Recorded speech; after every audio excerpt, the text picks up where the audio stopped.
తిరుపతిలో అనగనగా ఒక రాజు సినిమా బృందం సందడి చేసింది. సినీ నటుడు నవీన్ పొలిశెట్టి, సినీ నటి మీనాక్షి చౌదరి సంధ్యా థియేటర్కు వచ్చారు.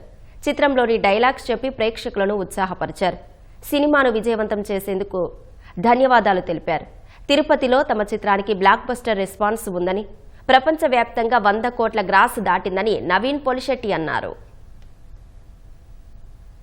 తిరుపతిలో బ్లాక్ బస్టర్ రెస్పాన్స్ ఉంది. అనగనగా ఒక రాజు ప్రపంచవ్యాప్తంగా ఈ రోజు 100 కోట్ల గ్రాస్ దాటుకుంది. ఈ విజయయాత్ర తిరుపతికి చేరింది. ఆ వెంకన్న స్వామి ఆశీస్సుల కోసం, తిరుపతి ప్రేక్షకుల దీవెనల కోసం ఇక్కడ రావడం జరిగింది. మా టీం అందరూ ఇక్కడికి రావడం చాలా చాలా సంతోషం. So thank you very much Tirupati. Block buster అనగనగా ఒక రాజు. ఈ రోజు ఒక బ్లాక్ బస్టర్ చేయడానికి